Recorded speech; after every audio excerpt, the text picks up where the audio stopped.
이게 여러분들이 친구들이 야 뭐 나 오늘 경북대학교 휴스타 아카데미의 시장이란 사람이 와가 무슨 한마디 한다길래 나 대구 간다 이럴 때 야 대구 어떤 도시인데, 또 어떤 사람들은 난 대구에서 태어나서 대구에 있는 학교 나와서 대구에서 대학 다니고 있다 할 때 야 그 대구는 어떤 도시냐, 여러분 기억 속에는 대구 하면 어떤 도시입니까? 응? 아무렇게나 얘기해도 돼요. 뭐 여기는 정답이 없어요. 여러분들 생각 속에 있는 대구 어떤 도시예요? 데프리카? 자, 대구 어떤 도시라고 생각해요? 살기 좋은 도시라고. 살기 좋은 도시. 왜 살기 좋아요? 왜 대구는 살기 좋다고 생각해요? 한번 얘기해.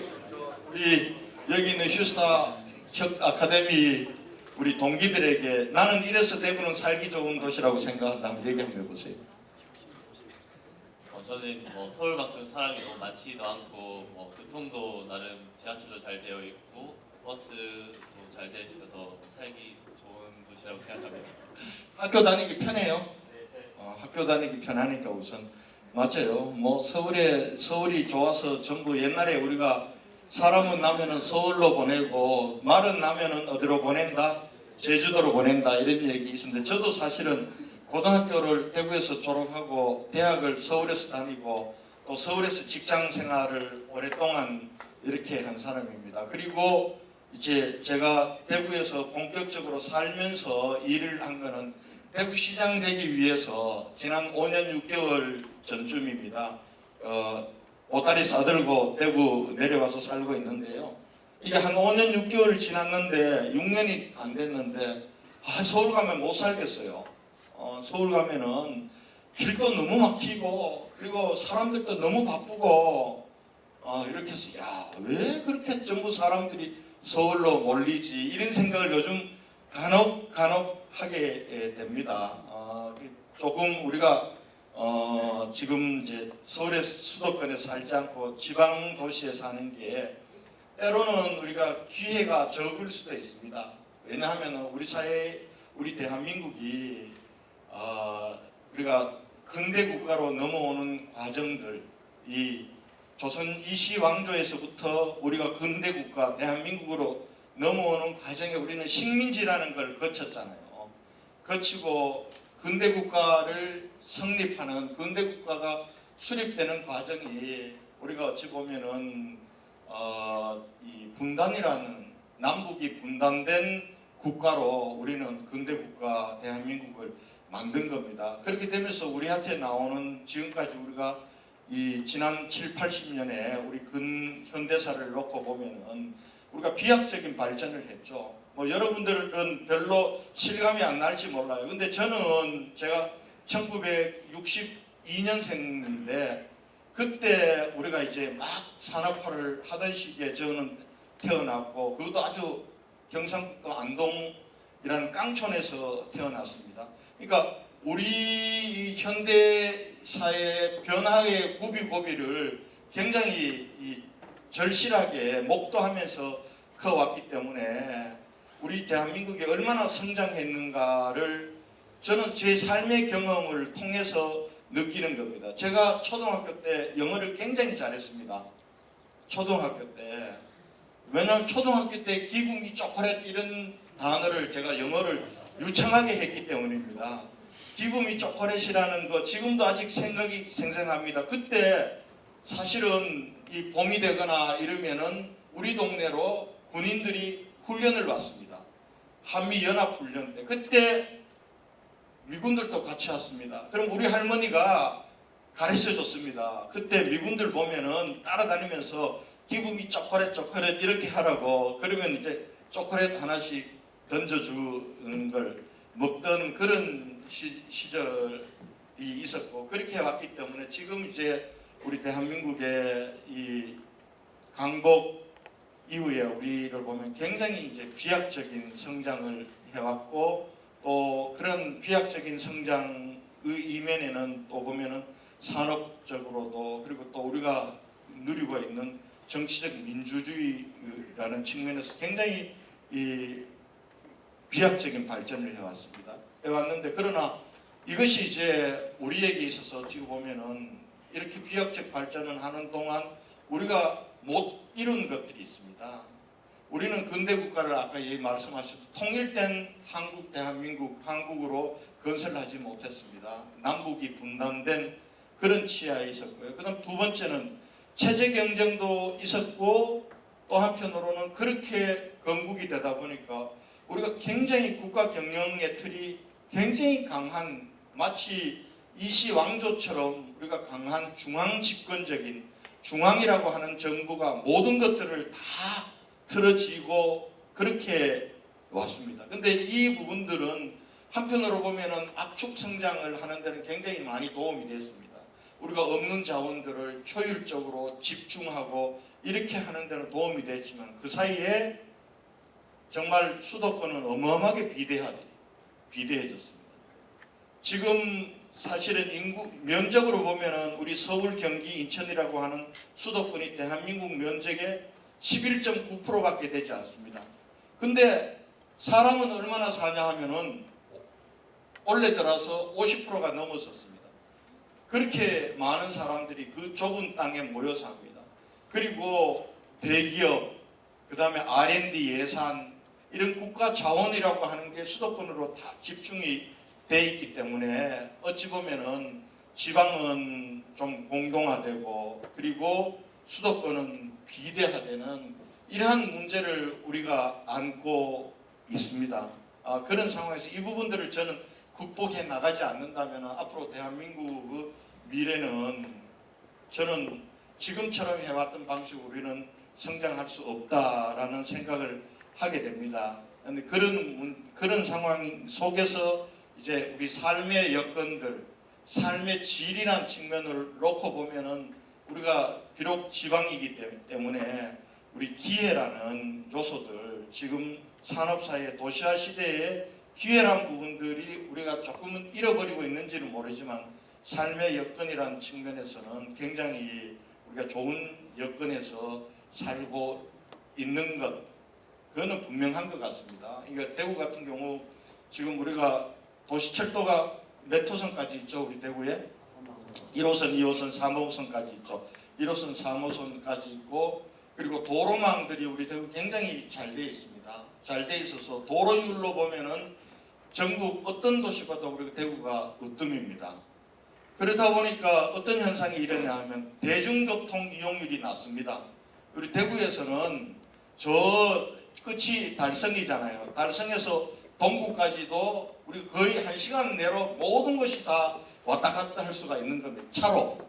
그렇게 하다 보니까 이렇게 대중교통을 이용하는 것보다 이게 자가용을 끌고 다니는데 너무 익숙하고 편리해졌습니다. 제가 서울에서 서울 노원구라는 데를 살았습니다. 국회의원 시절에 서울 노원구에서 이 국회 여의도까지 가려면은 아침 출근 시간 딱 잘못 걸리면 2시간 이상 걸립니다. 2시간 이상. 그리고 거기서 지하철을 타고 여의도까지 가려면 3번을 갈아타고 가야 되는 겁니다. 그러니까 2시간 이상씩, 아침에 출근 시간, 퇴근 시간을 2시간 이상씩 길거리에서 그냥 허비하면서, 근데 요즘 더 심해졌습니다. 가보면은 더 심해졌어요. 그러니까 아무리 도로를 넓혀도 차가 늘어나는 속도를 못 따라가니까 더 심해졌는데, 야, 어떻게 내가 그렇게 살았나 이런 생각이 듭니다. 왜냐하면 우리 대구의 강점은, 우리 대구는 여러분들 앞산 한번 가보셨어요? 앞산 정상에 가보신 분? 예. 야, 앞산 올 연초에, 내년 2020년 연초에는 앞산 한번 가보십시오. 저 케이블카 타고 올라가서 전망대에도 한번 가시고, 요즘 올해부터 앞산 정상이 개방이 됩니다. 그동안은 앞산 정상에 가면은 지금도 경찰 안테나가 있어요. 통신탑이 있습니다.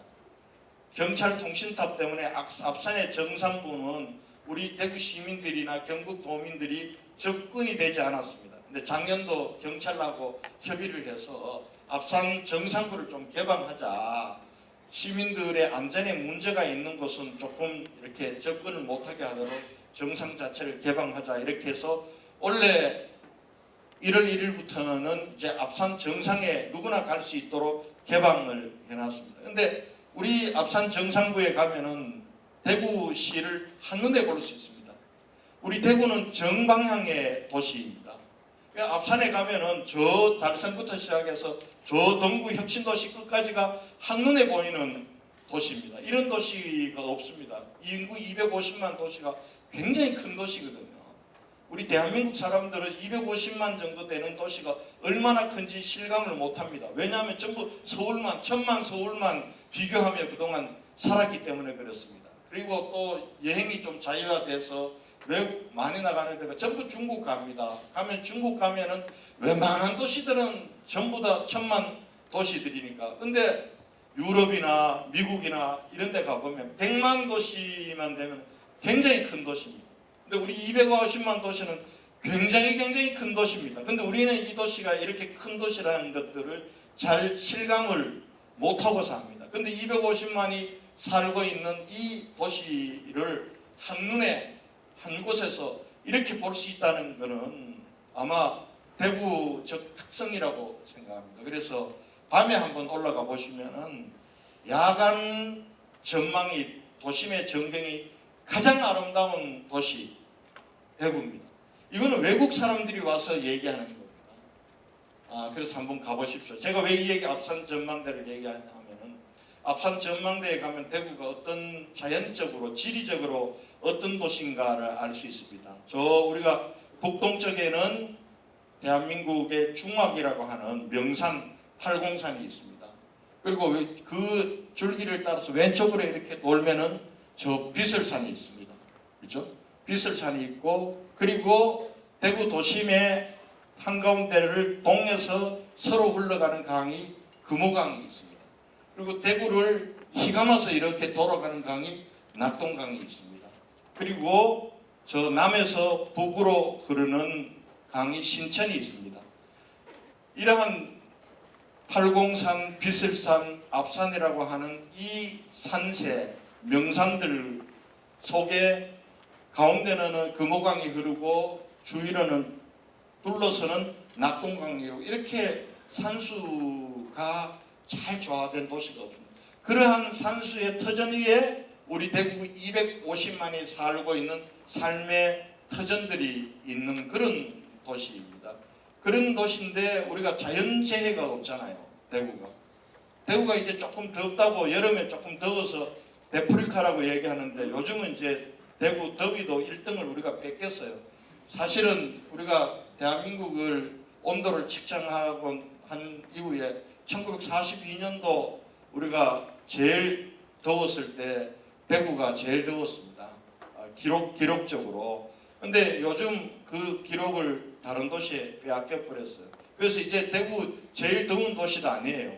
제일 더운 도시. 근데 우리가 자연재해는 없잖아요.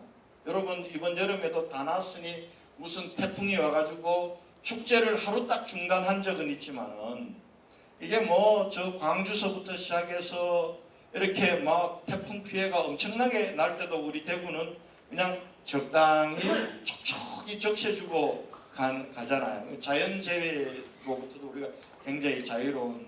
그래서 우리가 조상님들이로부터 물려받던 지리적 여건이라든지 또 우리가 만들었던 근대적인 교통망이라든지 뭐 이런 부분과 관련해서 우리 대구가 살기 좋은 도시가 맞습니다. 주택 보급률로 보더라도 대구가 굉장히 안정적으로 주택이 보급되는 도시입니다.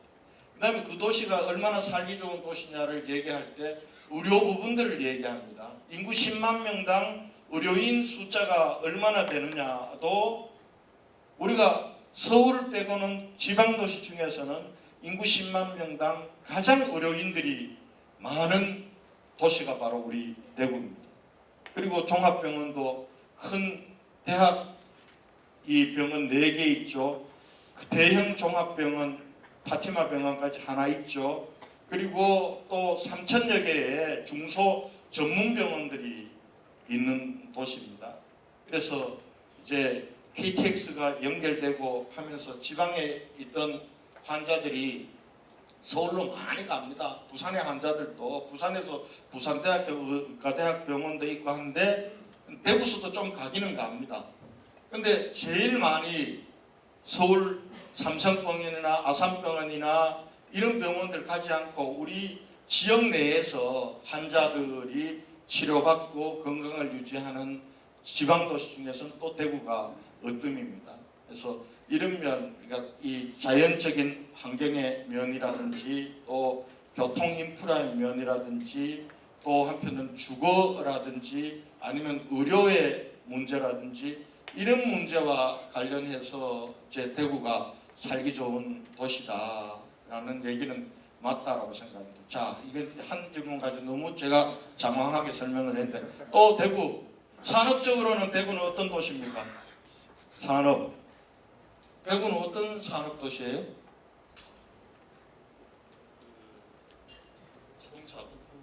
자동차 부품 회사들이 많은 도시. 자, 또 의료 메디시티 대구, 메디시티 의료도시 대구. 또 전통적으로 그러니까 여러분들 자 우리 총장님한테 여쭤보겠습니다. 총장 대구는 어떤 산업 도시입니까? 대학이 산업을 이끌어가는 곳이다. 대학이 산업을 이끌어가는 도시다. 여러분들이 이제 이 휴스타 혁신 아카데미에 있다 보니까 여러분들한테는 아마 잘 이렇게 이 정답 얘기하는데 고민들이 너무 많은 것 같아요. 바깥 사람들에게 우리 대구에 살지 않는 사람들에게 대구 어떤 도시냐 그러면 아직 섬유도시라고 합니다. 대구 섬유도시라고 합니다. 우리 저 고속도로에 가면은 세계석의 섬유 패션 도시 대구 이렇게 아직도 크게 써붙여놨습니다. 내가 5년 6개월 전에 대구 이제 섬유도시 아닌데 저거 없앨까 하다가 그래도 우리 대구의 섬유 기업인들 그동안 대구의 산업을 이렇게 이끌어 나오는데 그분들 고생 많이 하셨는데 세월이 좀 바뀌었다고 해서 아이고 저거 뭐 그냥 놔둬도 대세에 지장 없다 해서 이렇게 제가 그대로 유지하고 있습니다만은 대구는 전통적으로 섬유도시가 맞습니다. 우리 경북하고 대구하고 이게 뗄래야 뗄 수가 없는 게 우리가 산업화를 시작할 때 그때는 우리 대구가 대구만의 지금은 대구 광역시잖아요. 경상북도하고 행정이 완전히 분리돼서 대구에는 대구시장이 있고 그다음 경상북도엔 경북도지사가 있고 그렇지만은 이렇게 된 게 얼마 되지 않았어요. 1981년도에 대구가 경상북도에서 직할시로 독립했고 1995년도에 우리가 광역시가 된 겁니다. 그러니까 대구하고 경북이 행정적으로 분리된 지가 내년이 40년 되는 해예요. 그러니까 대구 직할시 이걸 승격이라고 얘기하던데 대구 직할시로 독립되어 온 게 이제 내년 되면은 40년밖에 안 돼요. 그 전에는 경북 속의 대구였어요. 경북 속 경상북도 도청 소재지가 있는 그러니까 결과적으로 대구시라는 이름을 갖게 된 게 1949년도거든요. 1949년도에 이제 대구부가 대구시로 되면서 경상북도의 도청 소재지로 이렇게 온 거예요. 그러니까 우리 대구의 산업구조, 경상북도의 산업구조는 독립적으로 짜여진 게 아니라 경상북도라고 하는 틀 속에서 대구와 경북이 함께 짜여진 거예요. 그렇게 해서 산업화 초기 단계에 우리 경상북도를 먹여 살릴 수 있는 산업구조는 구미의 전자화공, 그 다음에 대구의 섬유, 그리고 포항의 제철, 요 구조로 되어 있는 겁니다. 그리고 나머지는 이 농촌도시들로 이렇게 구성이 되어 있는데 1981년도에 대구가 딱 독립이 되니까 모든 통계나 이런 걸 따로따로 해야 되니까 그때 대구를 놓고 보니까 대구는 섬유인 거예요. 그러니까 대구는 섬유도시, 과거의 섬유도시가 맞습니다. 그러니까 여러분들은 아마 기억에 나지 않을 거예요. 사실은 제가 안동에서 어릴 때 우리 동네에서 텔레비를 가장 먼저 샀던 집이 우리 옆집이에요. 옆집이 우리 텔레비가 가장 많아. 그때 여러분들은 모르겠지만 여로라는 우리 김상동 총장님 잘 아세요. 뭐 김상동 총장님 여로 보려고 저녁 때문에 텔레비 있는 집에 우리 동네 딱 한 대가 텔레비가 있었어요. 그럼 그 텔레비를 보려고 전부 다 이제 그 집으로 저녁 되면은 가는 겁니다. 가면은 그 집에 이제 가족들은 방 안에서 이렇게 보고, 그 다음에 문턱에서 볼 수 있는 데는 그 집하고 특수한 관계에 있는, 그 다음에 이제 나머지 사람들은 마당에 멍석 깔아놓고 그 보름 빵 튀어가지고, 근데 그 텔레비가 있던 가장 먼저 왔던 게 우리보다 몇 살 위인 누나 집이었어요. 그 누나가 이제 초등학교 마치고 중학교는 못 가고 집에 좀 있다가 대구의 섬유공장에 취직해서 간 겁니다. 그래서 취직해서 가서 집에다가 아버지 어머니한테 텔레비를 조그만한 걸 사다 보내줘서 그 집이었습니다. 근데 이 섬유산업이 사실은 1990년도까지는 굉장히 융성했습니다. 우리 대구에. 그때 전체적인 통계를 보니까 대한민국 섬유 생산과 유통의 한 절반 정도가 우리 대구에서 생산돼서 유통이 되었습니다. 그리고 그때는 이 섬유 기업들이 전부 대기업이었습니다. 섬유 대기업들이 전부 끌고 가던 시대였어요. 예를 들면은 여러분 요즘 삼성 창조 캠퍼스 가보셨나요? 그죠? 삼성 대구 창조경제혁신센터가 있는 북구에, 그게 제일모직 자리란 말이에요. 제일모직, 제일합성, 한일합성, 코롱, 동국방직, 가불방직, 이런 섬유 대기업들이 쫙 끌고 가는 시대였습니다. 그런데 지금은 그러면 대구 섬유가 전체 제조에서 차지하는 비중이 어느 정도 될까요? 한 10% 조금 더, 어떤 통계에는 12%, 이제 연도별로 조금 차이가 있는데 10% 조금 더 됩니다. 지금 대구 주력 산업은 아까 얘기했던 자동차 부품, 그 다음에 기계, 공구, 그리고 금속, 이게 다 합치면은 자동차 부품이 한 2%, 그 다음에 이제 기계, 공구 이쪽이 또 한 20여%, 그 다음에 이제 금속, 소재 쪽이 한 20%. 그래가지고 다 합치면은 자동차 부품, 기계, 금속 쪽이 우리 대구 제조의 한 60%를 차지하고 있습니다.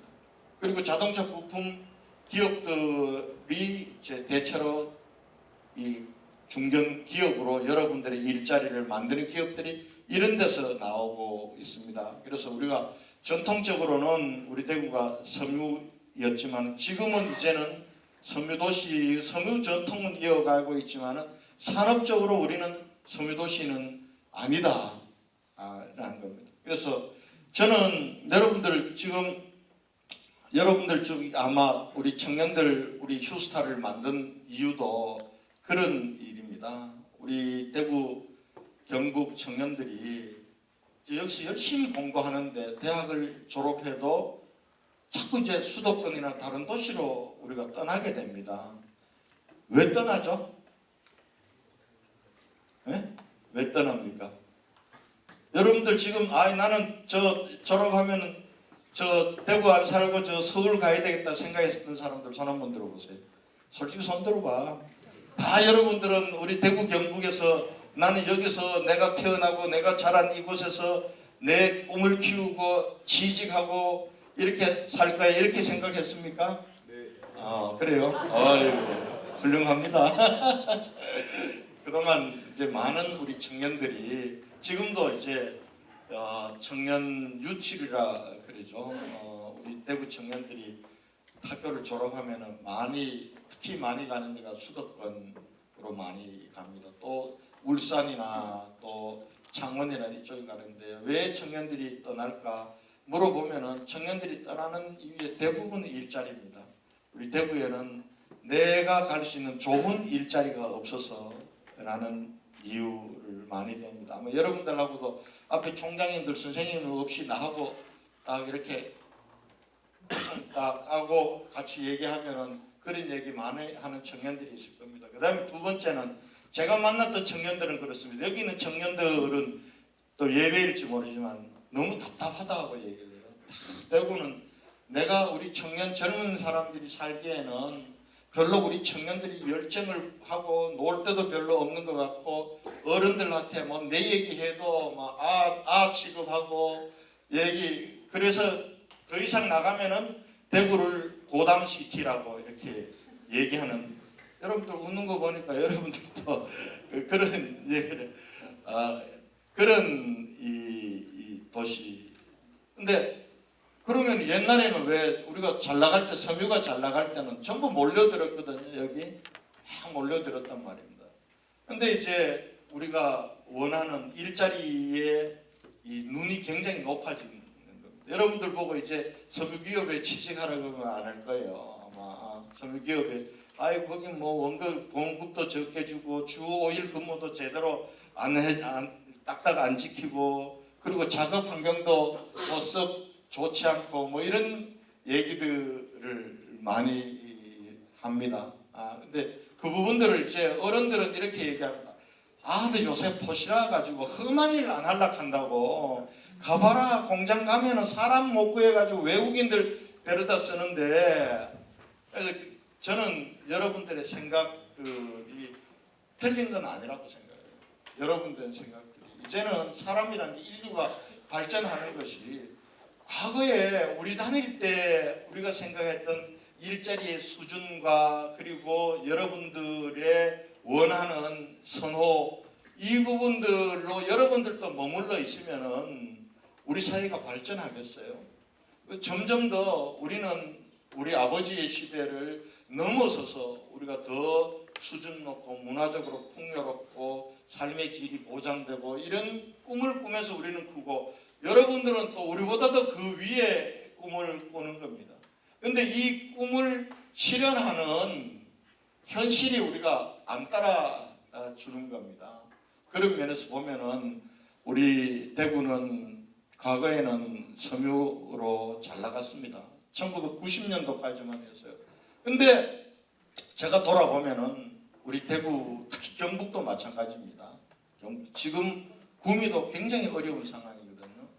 포항도 포철의 이 세계 시장이 얼만큼 이 포항 제철의 경쟁력을 갖느냐에 따라서 굉장히 유동적입니다. 한때는 이 제철 쪽이 중국이나 일본 이런 데 밀리면서 굉장히 어려웠습니다. 요즘은 이제 특수강 중심으로 포철이 조금 살아나고 있는 형국입니다.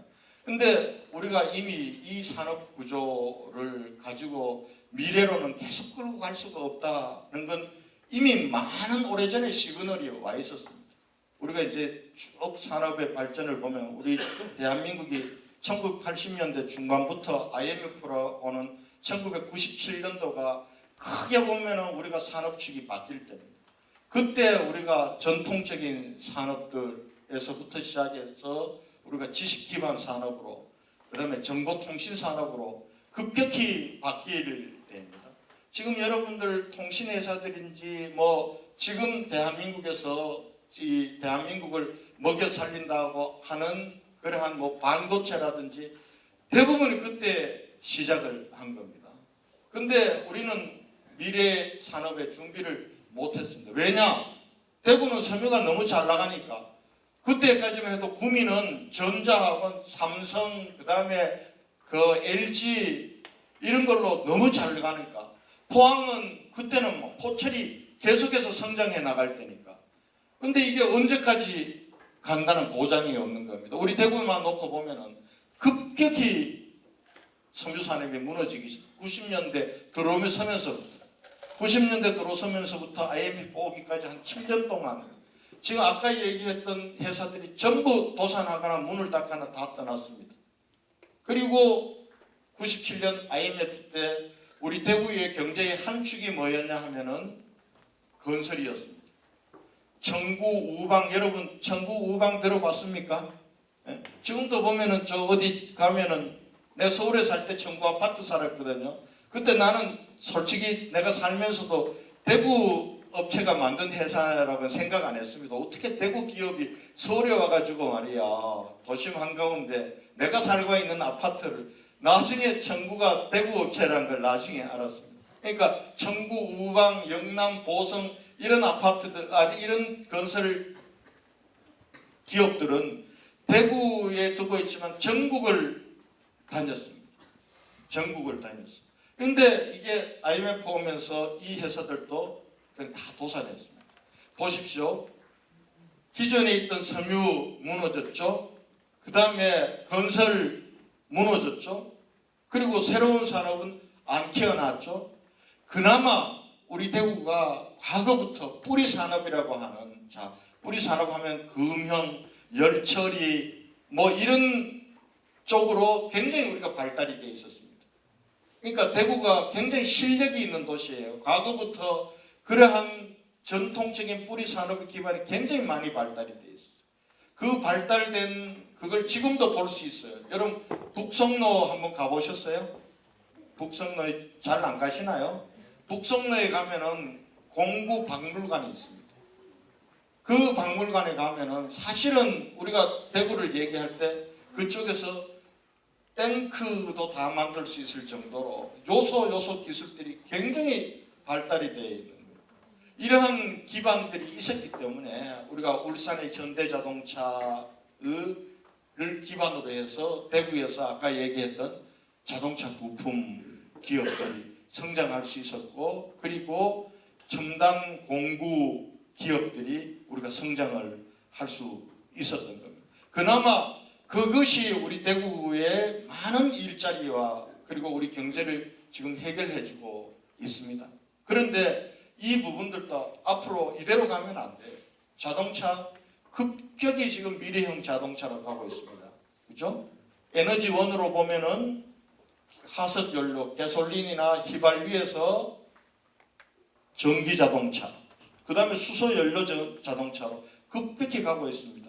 이래 가면은 자동차 부품 구조가 완전히 달라지는 거예요. 대체로 보면은 내연기관, 휘발유나 그 다음에 경유로 운행되는 자동차들은 부품이 한 2만 개 정도 이상인데, 지금 전기 자동차나 수소연료 전기 자동차로 가게 되면은 부품 수가 절반 정도 이상으로 줄어드는 겁니다.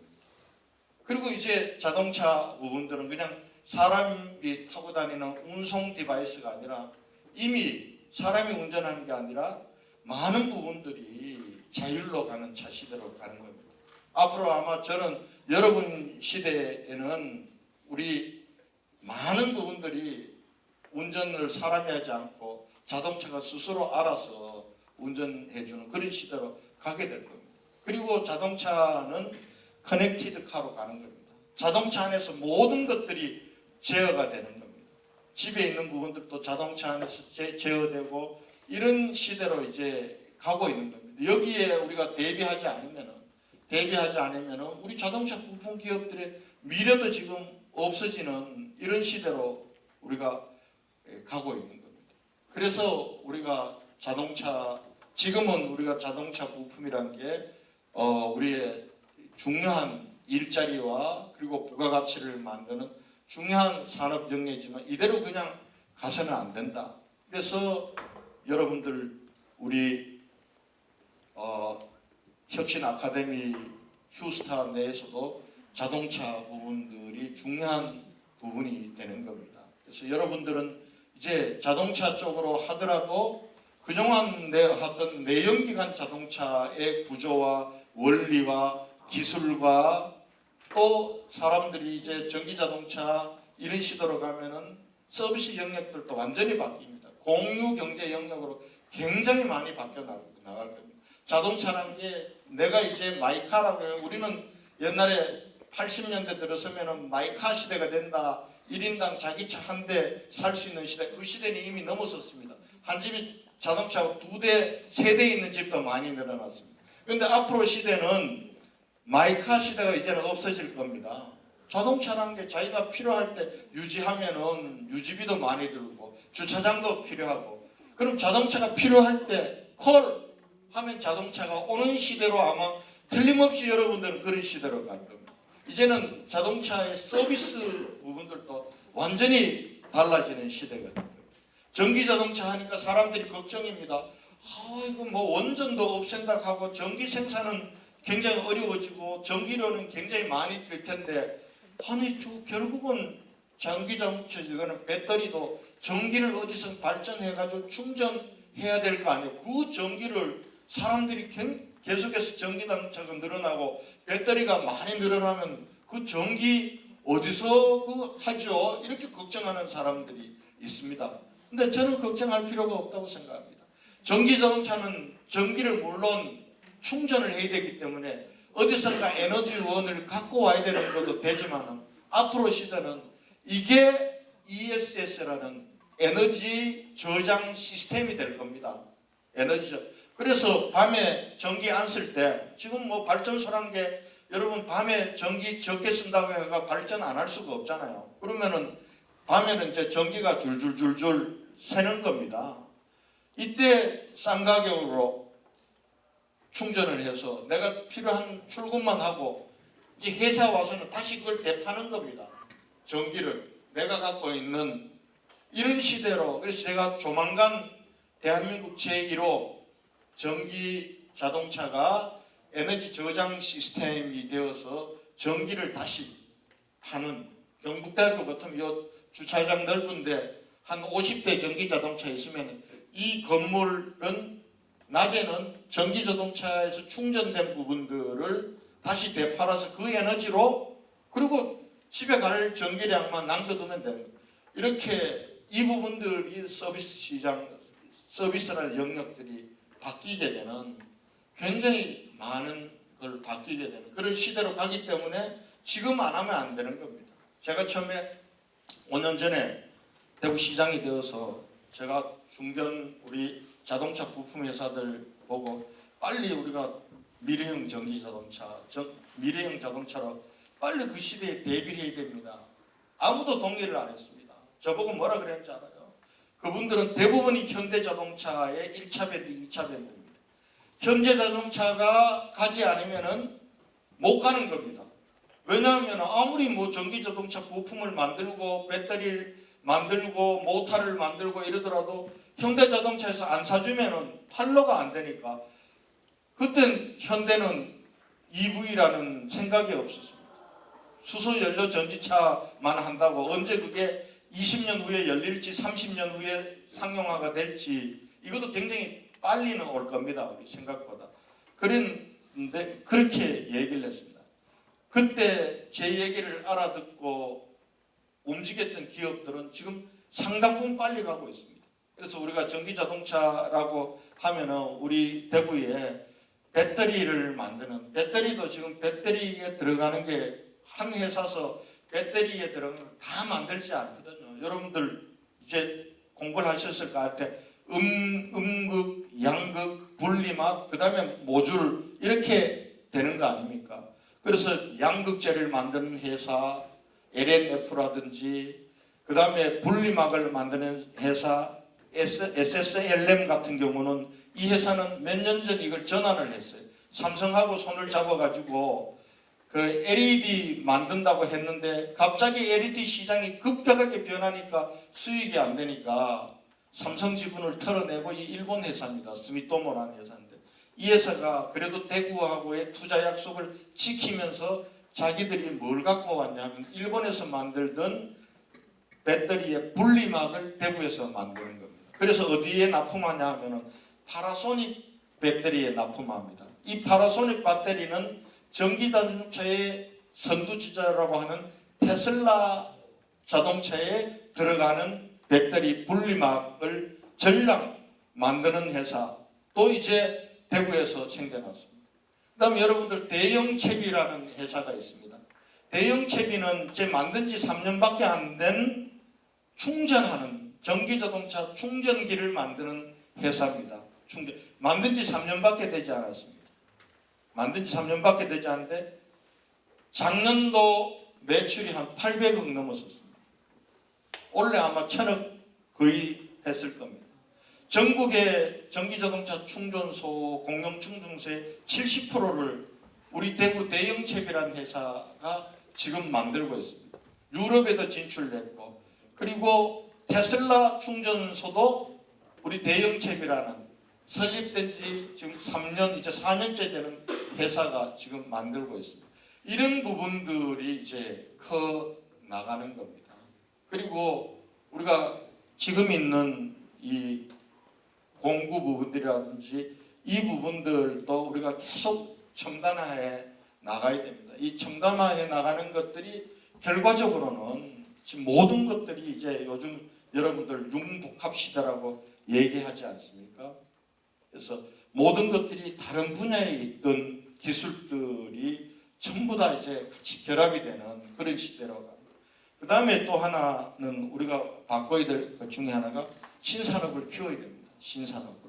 지금 여러분 UN 보고서 유엔에서 보면은 유엔에서 거의 해마다 그리고 또 5년 단위로 앞으로 미래 산업은 어떻게 변화될 건가를 나옵니다. 저는 한 10년 전부터 UN 보고서라는 부분들을 관심을 가지고 왔는데요. 내가 깜짝 놀랐어요. 이게 뭐 소설 쓰고 있네. 앞으로 살아남을 것들 대부분이 환경, 에너지 이런 쪽으로 가는 겁니다. 환경, 에너지 이런 쪽으로 가는 거예요. 그래서 우리가 신산업을 키워야 된다. 우리가 물론 지금 있는 섬유도 사양산업이 아닙니다. 섬유도 우리가 진작에 섬유를 브랜드로 갔으면은 대구도 섬유산업으로도 예를 들면 여러분 뭐 자라라든지 유니클로라든지 이런 기업들은 섬유 기업들이지만 세계 최고의 기업입니다. 그런데 유감스럽게도 우리는 원단 섬유에 머물러 있었어요. 원단 섬유에. 이 부분들을 가지고는 우리가 도시 전체를 먹여 살릴 수 있는 산업 영역으로 우리가 갈 수 없는 겁니다. 그다음에 자동차 부품 부분들도 산업의 한 축은 되겠지만은 이거 우리가 앞으로 대비한다고 해가지고 대구 전체를 앞으로 먹여 살릴 그런 산업은 되지 않습니다. 결과적으로 우리가 신산업을 가야 됩니다. 지금 그래서 저희 대구는 여러분 5+1이라고 들어보셨어요? 5개 산업, 미래 산업이라고 하는. 아마 여러분들이 대체로 그러한 미래 산업 분야로 이 휴스타 아카데미와 혁신대학이 짜여져서 우리 대구가 지향하려고 하는 5개 산업은 이런 겁니다. 물산업 첫 번째. 물산업 지금 여기 물 쪽은 휴스타 아카데미에 안 뽑았죠. 예. 그 다음에 미래형 자동차. 자동차 쪽 한번 손 한번 들어보세요. 미래형 자동차. 예. 그 다음에 로봇 쪽 한번 손 한번 들어보세요. 로봇. 예. 의료 쪽 한번 손 한번 들어. 의료. 예. 의료. 에너지도 없죠. 에너지. 우리 대구는 에너지 이게 5대 산업입니다. 거기에다가 스마트 시티를 결합해서 우리가 이렇게 미래 산업으로 잡았습니다. 그다음에 우리 경상북도는 바이오 쪽 한번 손 한번 들어보세요. 예, 바이오. 그다음에 또 뭐 있죠? 경상북도 산업 중에서 ICT 소프트웨어 AI 쪽 한번 손 들어보세요. 예. 그렇게 해서 7개인가요? 또 하나 빠진 것 같은데. 대구 ICT입니다. ICT. 예. 그러니까 ICT 쪽 한번 손 한번 들어보세요. 예. 그래요. 우선 이렇게 여러분들을 이쪽으로 집중적으로 우리가 키우고 그리고 그러한 인재들이 지금 있는 기업들에 있는 분들은 그래도 자기 나름대로의 노하우는 있지만 종합적인 지식과 기술과 그리고 그런 부분들에 대해서는 아무래도 여러분들보다는 좀 부족할 겁니다. 그래서 이제 이러한 미래 신산업 쪽을 키워야 된다. 이렇게 해서 혁신 아카데미, 혁신 대학 이제 내년부터는 혁신 대학 과정 여러분들은 대학 과정 속에서는 이러한 형태의 학습과 훈련을 경험하지는 못했을 겁니다. 그래서 여러분들은 이제 애프터 대학 과정에서 우선 그렇게 한번 모았고 내년부터는 대학교 3학년, 4학년 과정부터 이렇게 이 분야별로 이렇게 하도록 그렇게 해서 여러분들을 모셨다 이런 말씀을 제가 드리고요. 그 다음에 이제 여러분들에게 한 가지 말씀 하고 싶은 것은 제 경험을 통해서 제가 영문과를 나왔거든요. 영문과. 영어 잘하게 생겼습니까? 그래서 어디 가면은 제 영문과 나왔다는 얘기 안 합니다. 왜냐면은 영문도 모르고 영문과를 갔습니다. 영문도. 제가 80학번인데요. 80년도 대학 들어갈 때 제도가 이랬습니다. 예비고사라는가 요즘 이제 수능인데 옛날에 예비고사라고 했습니다. 예비고사를 먼저 봅니다. 그럼 예비고사 성적을 가지고 한 절반 정도를 뽑습니다. 그걸 특차라고 해서 예비고사 성적을 가지고 절반 뽑고 나머지 절반은 대학별로 본고사를 받습니다. 자기 원하는 대학에 원서를 굉장히 심플합니다. 요즘처럼 뭐 학종이나 이런 것도 없고요. 그냥 예비고사 봐가지고 예비고사로 나는 대학 가겠다 그러면 한 절반 뽑아줬으니까 예비고사로 가고 그 다음에 난 예비고사를 좀 못 봤어. 수능 얘기죠. 못 봤어.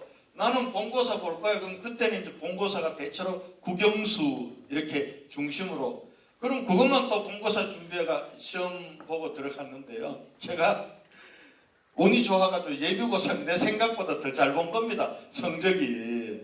그래가지고 집에 아버지는 뭐 그때 아버지가 원이 그거였습니다. 내가 저를 법관 만드는 거였습니다. 그리고 법대를 가야 된다고. 근데 법대 갈 성적을 따져보니까 예비고사로 안 되는 거예요. 근데 특촬한 건 좀 안전빵으로 해야 되는 거예요. 그래가지고 이제 성적에 맞춰가지고 될 만한 데 넣은 게 영문과를, 고대 영문과를 넣은 겁니다. 근데 그리고는 우리 대학교, 제가 이제 청구고등학교를 나왔는데요. 예비고사 보고 본고사 준비한다고 학교 안 나가고 한 10대 명이 서울로 도망을 갔습니다. 학원 본고사 준비하러. 근데 저는 정말 좋은 선배를 만났습니다. 내가 이제 서울로 도망온다라는 걸 안 그 선배한테 내 연락을 했거든. 고등학교 1년 선배인데 재수했던 선배입니다. 그러니까 그 선배는 경북대 전자공학과 나와가 지금 잘 사십니다. 그 선배가 서울역에 딱 나를 마중을 나와가지고 제일 먼저 데리고 간 데가 덕수궁 동을담 옆에 가면 코러스라는 음악다방이 있었습니다. 코러스라는 음악다방. 그때 돈으로 나는 그 형이 줬기 때문에 얼마를 줬는지 몰라. 500원을 줬나. 돈을 주면은 주스 한 잔을 주고 전자올겐을 놓고 같이 노래도 부르고 노는 그런 곳입니다. 아니 공부하러 올라간 후배를 제일 먼저 데려간 데가 거기를 저를 데려갔습니다. 와 촌놈이 뿅 갔습니다. 너무 좋아가지고 그날부터 매일 거기를 간 거예요. 매일 공부는 안 하고 근데 운 좋게 특차는 됐습니다. 그래가지고 그때부터 포기 본고사 포기 이렇게 해서 이제 영문도 모르고 영문과를 가서 이제 입학을 했습니다. 했는데 한 3개월이 안 됐습니다. 나는 영문과가 나한테 맞지 않는다고 느낀 게 3개월이 안 됐어요. 3개월이. 그래서 그때부터는 영문학 공부, 뭐 영어 공부 이런 거는 안 하고 맨날 나한테 맞는 거는 뭐 정치학이나 경제학이나 철학이나 이런 게 나한테 맞는 겁니다. 맨날 그거나 하고 근데 전과가 없으니 전과는 못하니까 전공 시험만 봤다가 펑크 나는 겁니다. F. 야 이대로 있다가는 졸업할 수가 없는 겁니다. 졸업을. 그래가지고 군대 갔다 와서 제가 겨우 졸업했습니다. 군대 갔다 와서. 군대 갔다 오니까 이제 내 동기들이 조교가 돼 있더라고요. 대학원을 가가지고. 걔들 도움 받아가지고 제가 겨우 근데 사람들은 저보고 지금 뭐 대구시장도 하고 정치결로 나와서 국회의원도 하고 대구시장 2번이나 하니까 그래도 네 인생은 그 길로 가서 잘 된 거 아니냐 성공된 거 아니냐 이렇게 저한테 말씀하는 분들도 계십니다. 뭐 그래 따지면은 또 그렇게도 볼 수 있을 겁니다. 그러나 저는 삶의 가치 측면에서 제 인생이 잘 짜여져서 진로를 잘 잡고 왔다고 저는 생각을 하질 않습니다. 사실은 제가 고등학교 때 가고 싶었던 거는 체육학과를 가고 싶었습니다. 근데 아버지가 체육학과는 죽어도 안 된다는 거예요. 왜냐하면 아들을 당신이 못 이룬 법관의 꿈을 아들을 통해서 마지를 통해서 이루어야 되니까 그래가지고 이제 내 인생이 좀 고이기 시작을 했는데요. 왜 이 얘기를 하냐면 그래서 이제 제가 그 대학은 겨우 졸업했습니다. 졸업하고 대학 다니던 시절에 저는 이런 생각이 들었습니다.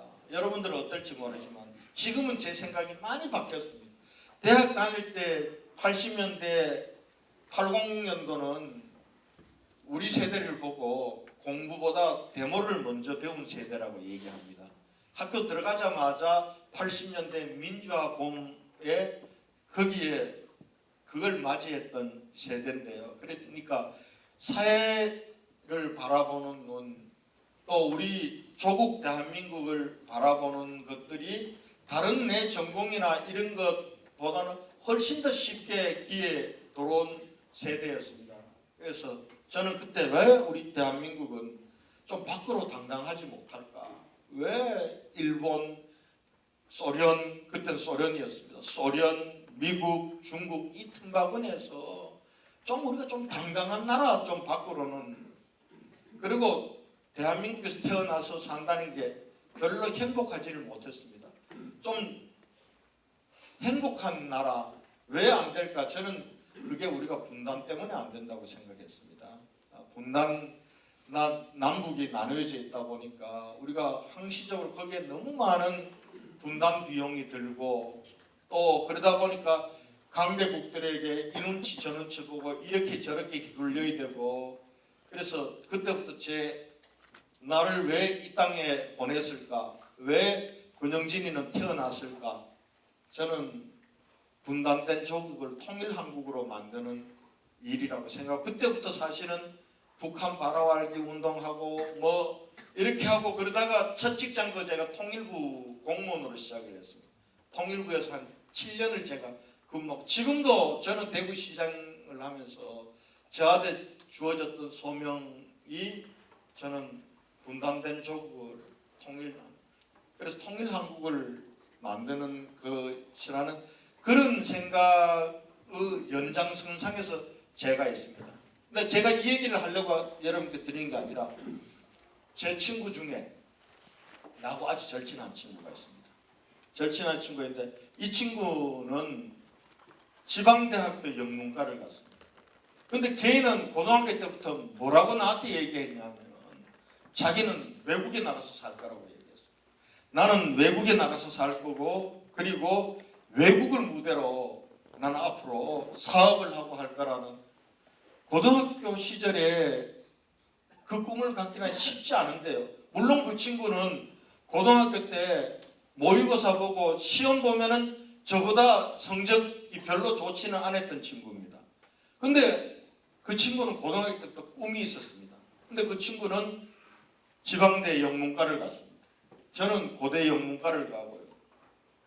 근데 어찌 보면은 그래도 권영진이 네가 뭐 훨씬 더 성공한 거 아니야? 근데 그게 아니더라고요. 걔는 열심히 했습니다. 영문도 모르고 영문과를 갔던 권영진이는 3개월, 6개월도 안 돼가지고 전공 포기하고 이런저런 공부한다고 떠돌아다니는데 걔는 열심히 영어 공부하고 그렇게 해서 그 친구가 졸업하고 나서, 저는 졸업하고 취직을 못했습니다. 사실은 내가 30살 돼서야 취직을 했거든요. 29살에 결혼을 했는데 결혼할 때도 내가 직장이 없이 우리 집사람이 간이 부은 여자입니다. 간이 부은 여자예요. 그렇게 했는데 그때 이제 늦게 저는 좀 철이 든 거죠. 늦게 30살에 결혼하고 직장을 가졌으니까, 직장 처음에 결혼해가지고는 어디 글 쓰고 뭐 또 애들 가르치고 이렇게 해가지고 그 얼마 안 되는 돈으로 가정을 꾸려갔으니까, 그러니까 집에 아내는 이제 간 부은 여자라고, 안동건 씨 집안의 장남에다가 직장도 없고, 그래서 그렇게 했는데요. 그 친구는 졸업하자마자 어딜 가냐 하면 인터컨티넨탈 호텔에 취직을 했습니다. 그리고 자기가 자원해서 프론트 데스크 일하겠다고 해서 그 8년간을 인터컨티넨탈 호텔 프론트 데스크에서 일을 했습니다. 그리고 그 유창한 영어를 가지고 어마어마하게 많은 친구들을 사귀었습니다. 세계. 그리고 8년 딱 되고 나서 딱 치우고 어디로 갔냐면 캐나다로 갔습니다.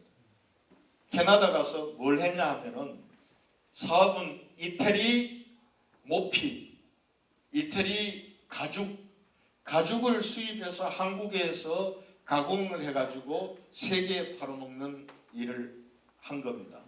그래가지고 아들 둘이 캐나다에서 대학 나가가지고 한 명은 국제 변호사 만들고 한 명은 회계사 만들고 제가 그 국회의원 시절에 캐나다 밴쿠버에 있는 걔들 집을 갔습니다. 야, 그림 같은 데 살더라고요. 그림 같은 집에.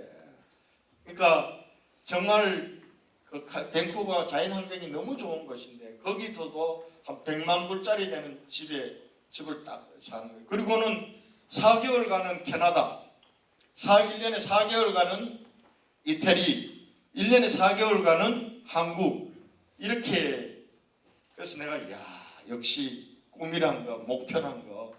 고등학교 다닐 때 영문도 모르고 고대 영문과 같은 나하고 나는 외국에서 살고 외국에서 사업하고 세계를 무대로 나는 하기 위해서 영문과를 가겠다고 해서 했던 친구의 한 20년 후에 만났을 때라는 게 너무나 다른 겁니다. 그래서 여러분들에게도 지금 여러분들 제 인생에 있어서 자기 목표 꿈을 갖는다는 것은 어찌 보면은 저는 찾아가는 것이라고 생각합니다.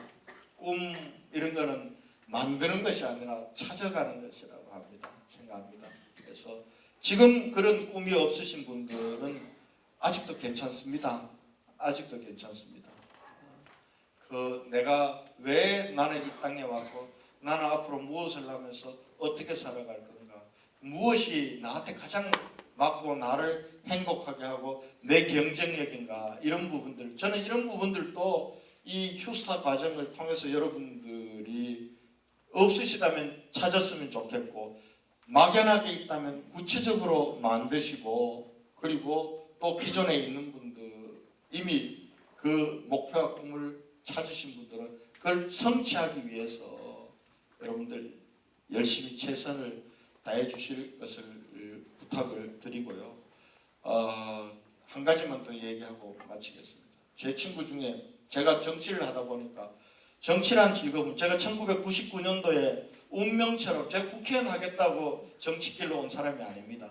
아까 얘기했던 어떻게 하면은 통일한국 시대를 열까, 여러 가지 고민 끝에 내가 통일부 공무원을 6년 7개월 만에 치우고 나왔습니다. 통일부에 있어가지고는 관료적 합리성으로 내가 관료로 이렇게 있어가지고는 통일시대를 도저히 열 수 없다라고 내가 생각하면서 나와서 그렇게 했는데 결과적으로 리더십의 문제라고 생각을 했습니다. 저는 이 리더십의 문제다.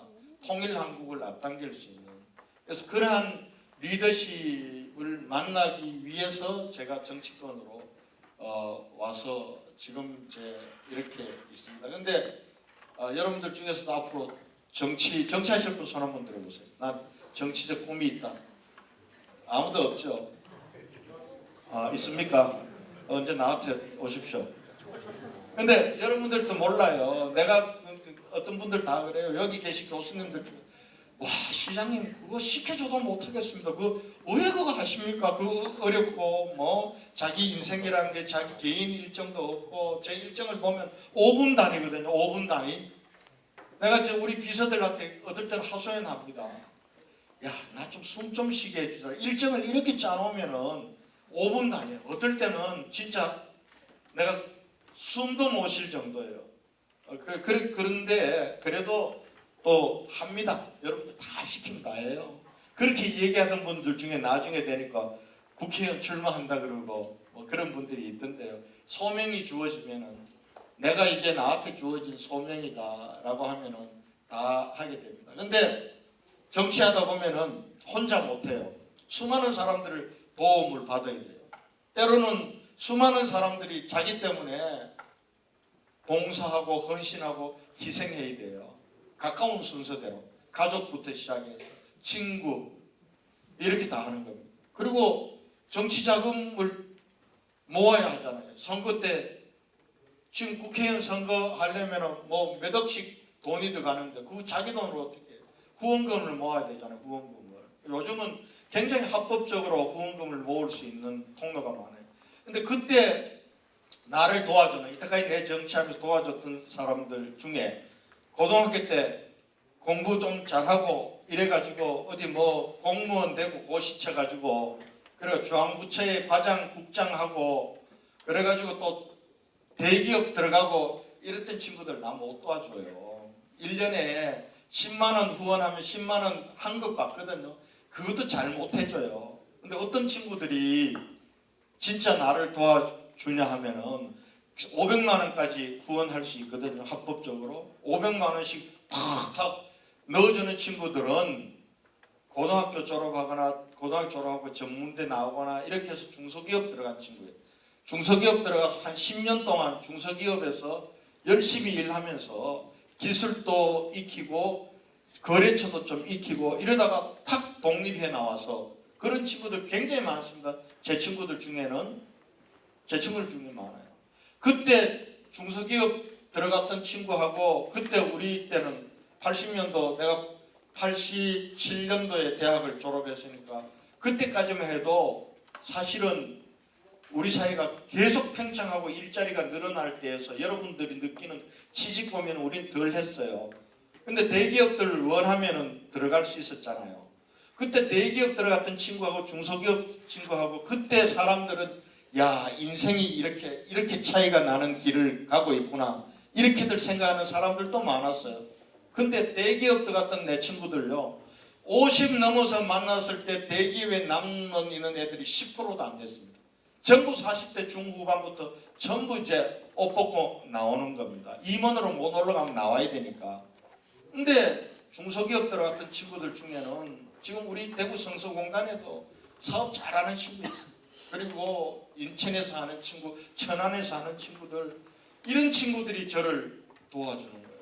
그래서 여러분 인생에 여러분들이 인생의 출발선 같은 시대 때 어디에 섰다라는 게 차이가 아니에요.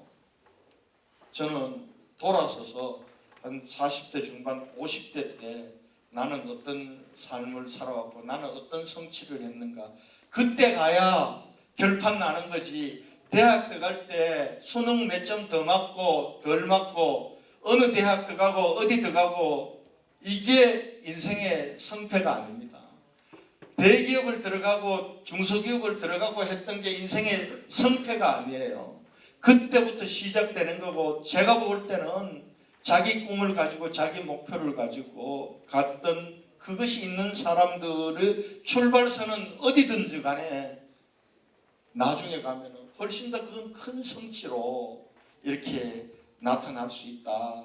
그런 면에서 우리 휴스타 아카데미에서 함께 하시는 여러분들은 너무 이 세상이 비교 잣대로 놓고 있는 거기에 휩쓸리지 마시고 자기 꿈을 만들고 자기 꿈을 실현해 나가는 그런 여러분들이 되주셨으면 좋겠고 그런 맥락에서 우리 지역에도 여러분들의 꿈을 성취시키고 어찌 보면은 당장은 그렇게 여기지지 않을지라도 훨씬 더 여러분의 꿈을 펼칠 수 있는 그리고 여러분들이 들어가서 실력을 발휘하고 여러분들이 가서 기업을 혁신하고 여러분들이 가서 기업을 성장 궤도에 올라가면서 여러분들 스스로 성취하고 성공할 수 있는 그런 기업들도 많다.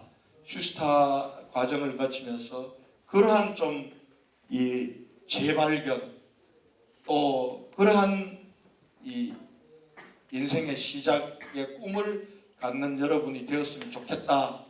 이 말씀 드리면서 이게 내가 주서 없이 얘기를 했는데 제 말씀을 마치도록 하겠습니다. 네, 감사합니다.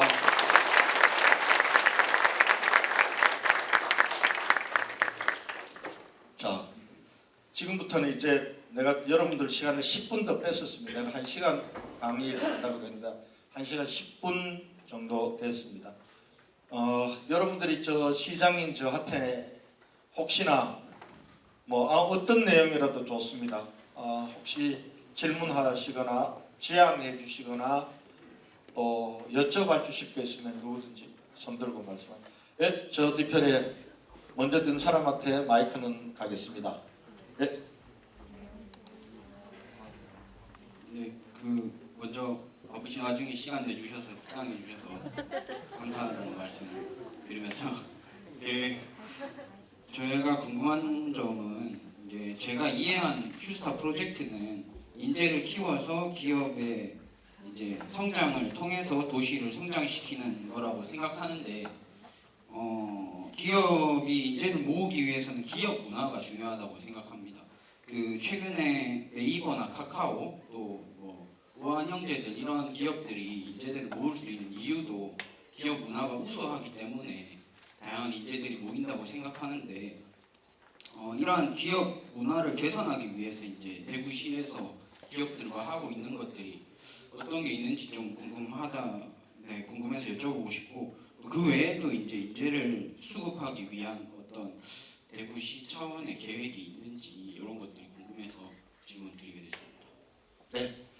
우선은 이제 여러분들이 네이버나 뭐 또 외국에는 구글이나 또 우리나라도 지금 이제 얼마 있으면 12월 30일 날 우리 대구에 대규모 대한민국 최고의 물류기지를 만드는 쿠팡 소셜 커머스 기업 이런 데 가보면 기업 문화가 완전히 달라요. 들어가서 그 근무하는 자세나 그 다음에 또 기업의 인테리어 이거부터 다릅니다.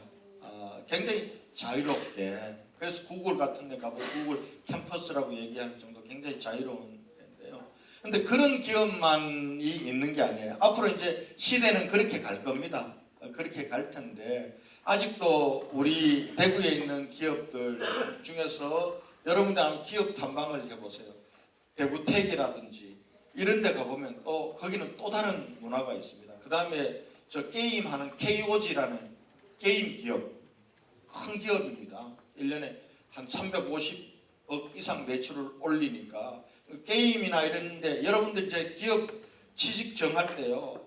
매출 얼마냐 매출 큰 기업들은 거기 들어가면 여러분들은 그 회사의 아주 작은 부속품으로 들어가는 겁니다. 여러분들이 그 회사를 혁신하지를 못해요. 그러면 엄청난 경쟁 대열 속에서 부속품으로 커나가는데요. 오히려 발전 가능성이 있는 그리고 내가 들어가서 혁신해서 내가 키울 수 있는 기업으로 가면은 그건 또 다른 맥락으로 되는 겁니다. 그래서 얘기하면 그런 기업들은 우리 대구에 시작된 기업들은 그렇게 많지 않을 겁니다.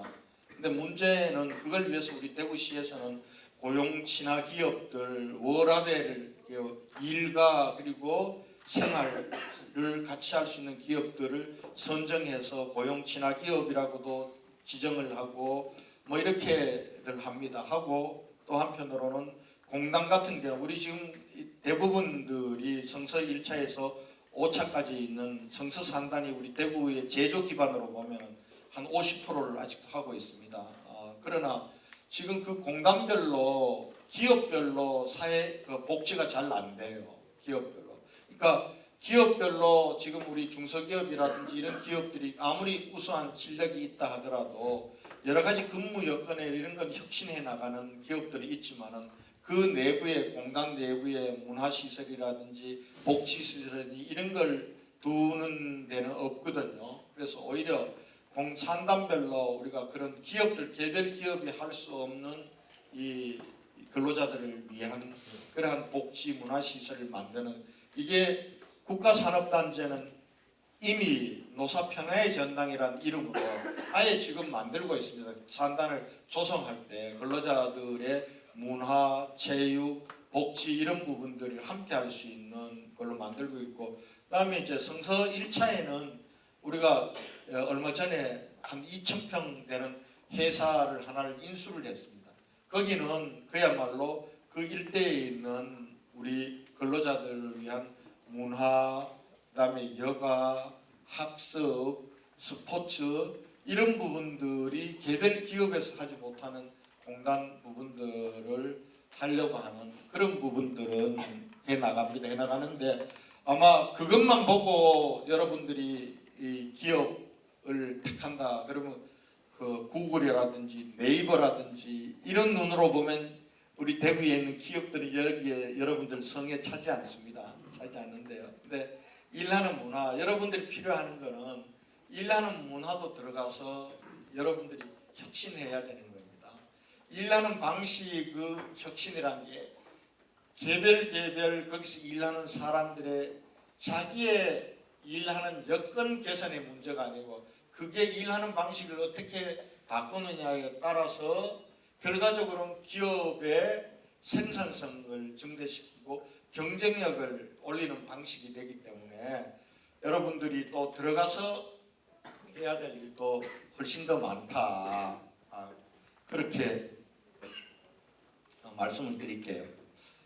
뭐 원하는 답이 됐는지는 모르겠는데 저 정도 얘기해도 괜찮겠죠? 자, 또 정치 꿈이 있다 그랬나요? 네. 왜 정치 꿈을 왜 갖게 되었어요? 뭔 정치를 하고 싶어요? 한번 얘기해 보세요. 뭐 이런 정책 같은 거가 시장님 같으신 분들은 좋은 취지로 이런 정책을 되게 추진을 하시는데요.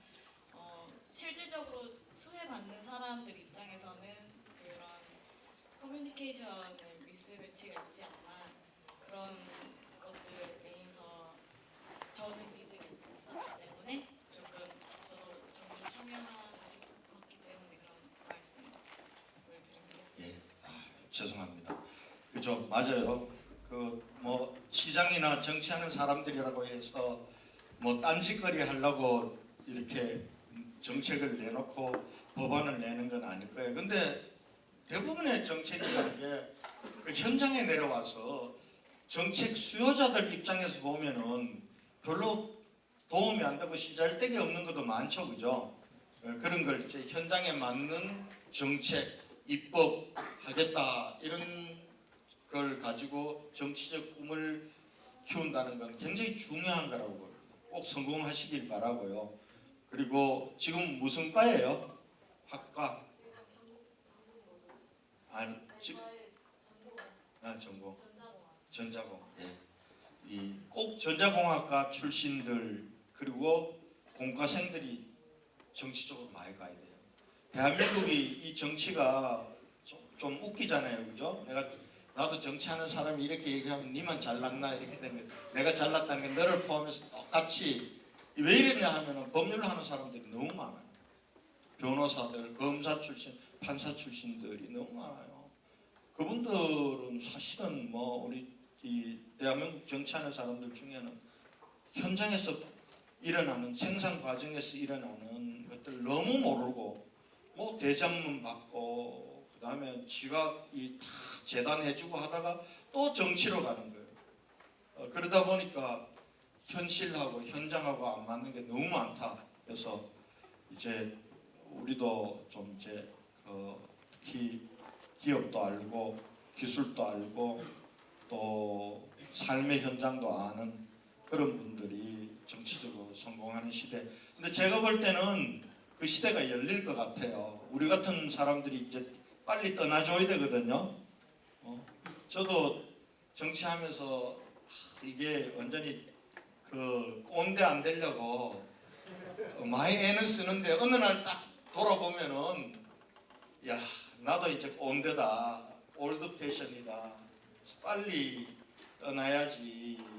그래야 새로운 세대 여러분들 같은 우리하고는 완전히 다른 저는 여러분들하고 나하고는 DNA가 다르다고 생각해요. 우리는 이미 제가 아까 얘기했죠. 서울에 봄 공부보다는 데모를 먼저 배운 세대라고. 우리는 민주화 독재란 게 뼛속 깊이 이렇게 쫙 갈라가지고 학창 시절부터 익숙해 있어요. 그래서 내가 이걸로부터 자유로워지려고 이게 세상을 선악으로 보면 안 된다. 진영 논리에 이 갇히지 않는 정치를 해야 된다. 균형 감각을 가져야 된다. 저는 굉장히 많이 노력하는 편이에요. 근데 어느 날 저를 돌아보면은 저도 어쩔 수 없이 그 문화 속에 있는 거예요. 세상은 굉장히 자유롭게 이합 집산하고 자유롭게 결합하고 또 연결되고 그래야 성공하고 그래야 진보하고 발전하는 세상인데 우리 정치는 무슨 뭐 접촉하고 손잡고 대화하고 타협하고 이러면은 뭐 이상하게 생각하고 그리고 너는 악 나는 선 이렇게 자꾸 딱 이런 것으로부터 좀 자유로워지는 정치 시대가 되고 여러분들은 그런 정치 시대를 꼭 만드십시오. 예. 자, 또 아직 7분 남았습니다. 총장님 한 말씀 하실래요? 예. 총장님 나오십시오. 그럼 또 우리 경북대 여러분들 경북대 왔는데 경북대 총장님 말씀은 잠깐이라도 드려야 되지 않겠습니까? 박수로 모시겠습니다.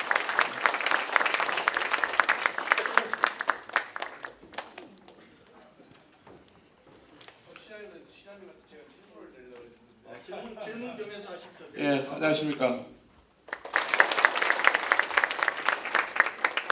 사실은 제가 이제 기억력이 약해져서 이런 오늘 같은 이런 시장님의 특강을 들을 기회가 별로 없어서 제가 휴대폰에 다 받아 적었습니다.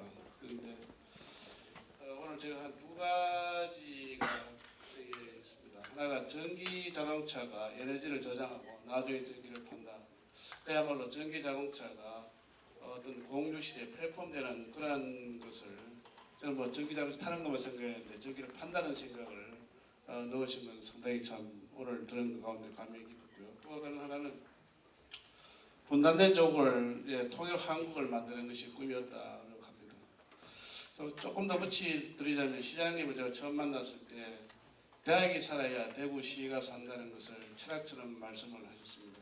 그러면서 이제 혁신대학 혁신아카데미를 하셨고 제가 처음에 시장님은 100억을 주십시오. 그러면 제가 대구시의 기술적으로는 확실하게 경북대에서 역할을 하겠다 말씀드렸는데 이게 이제 변형돼서 우리 서정희 교수님 들어오셔서 이제 혁신대학 혁신아카데미로 왔습니다. 대한민국에서 휴스타라는 브랜드를 만드셨고 또 제가 광역시에 가서 굉장히 자랑을 많이 했고 거기 있는 광주광역시장께서도 제 강연을 다 듣고 배웠습니다.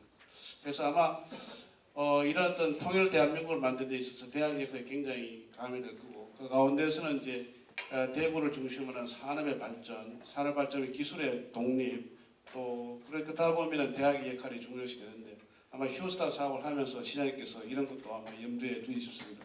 그에 대해서 한 말씀 좀 부탁드리겠습니다. 아니요, 지금 제가 우리 대학들 보고 우리 대구 지방을 보면서 느낀 게 이런 거예요. 대한민국이 전부 다 수도권으로 몰리잖아요. 그러다 보니까 지방의 침체란 게 지방대학의 침체하고 같이 가는 거예요.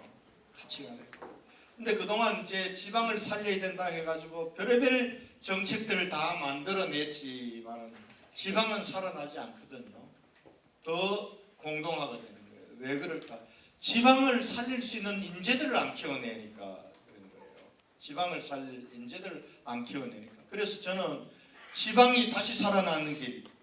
그래서 정말 대한민국이 어디에 태어나든 어디에 첫 자기의 삶의 터전을 잡든 거기서 인생이 결정되고 좌절의 아픔을 맛보지 않은 그런 대한민국으로 만들려면 지방을 살리는 것, 지방을 살리는 것은 대학이 살아나야 되는 거예요. 근데 요즘 제가 고려대학교를 갔다 그랬잖아요. 저보다 훨씬 더 우수하고 이런 친구들로 그때는 경북대학 가고 영남대 천마학 장학생 같은 친구들 굉장히 많아요. 저는 사실은 그 반열에 못 끼었던 사람입니다. 솔직히 말하면. 근데 그때는 그런데 어느 날 수도권이 계속 비대화되고 지방이 정체되면서 나타나는 현상이 아니 뭐 서울에 듣도 보도 못하는 우리가 뭐 전삼국 후삼국이라고 우리가 조롱하던 시절이 있었거든요. 내가 이 대학들 얘기하면 안 돼. 그 대학들 비하. 하여튼 옛날에 전삼국 후삼국이라고 앞에 이 국자 달린 대학 이거 전삼국이라고 뒤에 국자 달린 대학 후삼. 근데 이 대학들도 수도권 서울에 있다는 이유만으로 전부 대학 서열화하고 수능 성적 이가지고 매길 때는 쫙 한 바퀴 돌고 지방으로 내려오는 시대가 된 거예요. 이래가지고 지방이 살아날 수가 없는 거죠. 그리고 기업들 가면은 와 좋은 사람들 구하기 어렵다고 그러고. 그러니까 우리 지금 중견기업들이라고 하는 기업 연구소들은 다 수도권에 있습니다. 지금 서울 경기에 다 있거든요. 근데 이 사장님들한테 아니 연구소 좀 대구로 갖고 와서 대구에서 기술 개발을 하고 생산도 하자 그러면 사람 못 구한다고 얘기를 하는 거예요. 그래서 이래서는 안 되겠다. 이제는 대학들이 지역의 기업을 키우는 대학이 돼야 돼요. 지역의 산업을 발전시키는 대학이 돼야 됩니다. 거기에 맞는 인재들을 키우는 대학이 돼야 된다. 대학이 바로 서야 돼요. 대학에는 저는 세상을 이렇게 시장이 어떻게 돌아가고 세계 경제가 어떻게 되고 하는 그 해안이 없어요. 대학에는 그 해안을 가진 교수님들이 계시잖아요. 그리고 그 기술들을 가진 교수님들 다 계시잖아요. 그리고 그걸 전수받고 교육학습 받아서 또 세상을 바꿀 인재들도 있잖아요. 그래서 이제는 대학이 특히 지역은 지역의 발전을 견인하는 건 대학이다. 대신 그동안 왜 대학들이 그 역할을 못했는가? 대학은 대학 나름대로 너무 많이 애쓰고 또 많은 예산도 썼는데 왜 안 됐는가?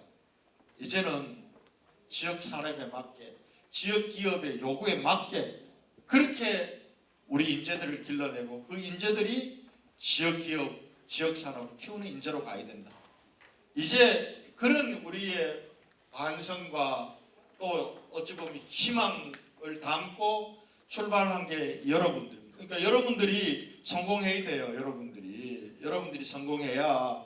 그러니까 여러분들은 그런 소명감도 느껴야 돼요. 야, 우리가 성공하면은 우리가 열심히 해서 우리가 우리 지역 기업에 취직하고 그 지역 기업을 키우는 인재가 되면은 이 우리 후배들도 우리 이 땅 대구 경북에서 정말 꿈을 키우고 성공한 삶을 살 수 있는 이 일을 하는 소명이 나한테 주어졌다. 내가 그냥 뭐 이렇게 뭐 좀 새로운 커리큘럼도 있고 여기 가면 취직도 좀 할 것 같고 또 장학금도 좀 준다니까 그렇게만 생각하지 말고 여러분들이 그 소명을 가져주실 것을 제가 부탁을 드립니다.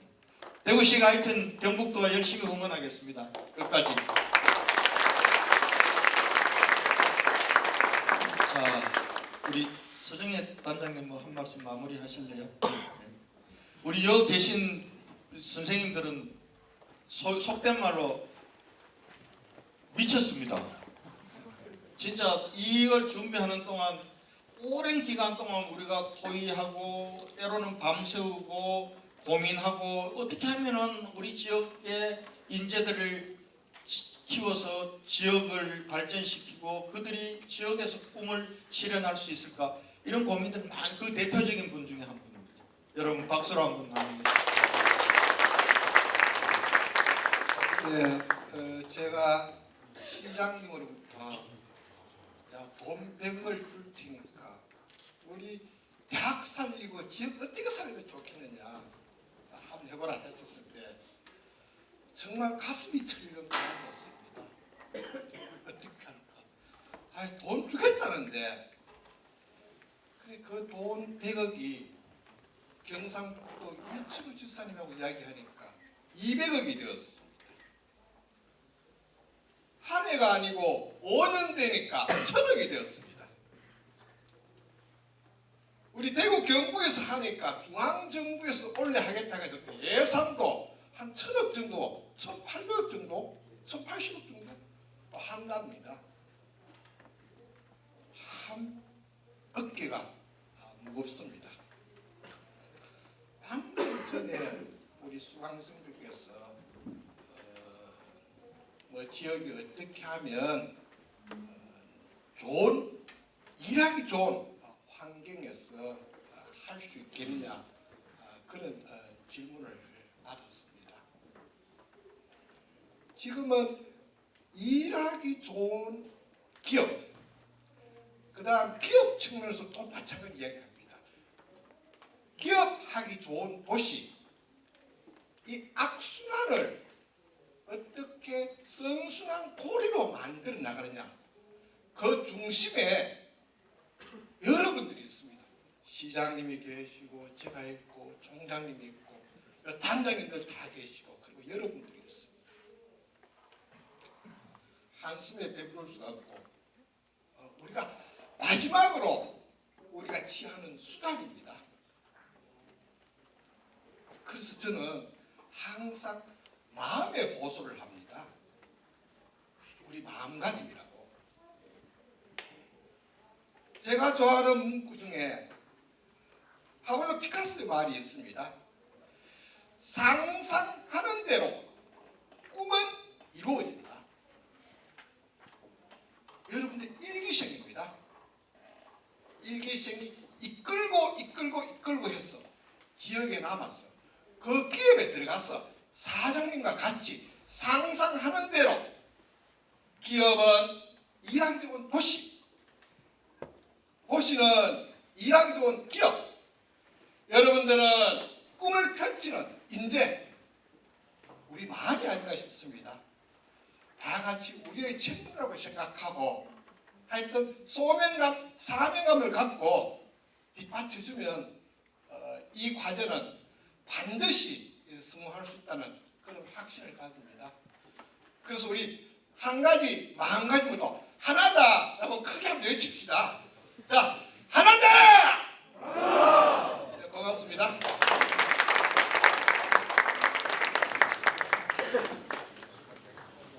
그래, 여러분들 저 긴 시간 함께 해주셔서 감사드리고요.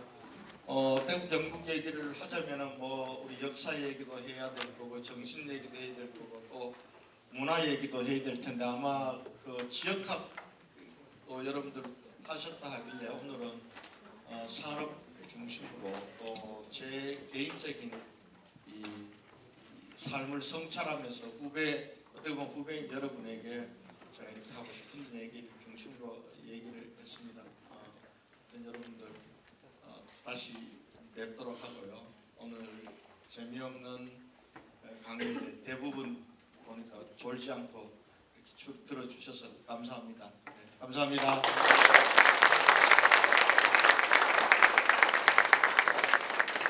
네, 여러분 오늘 강의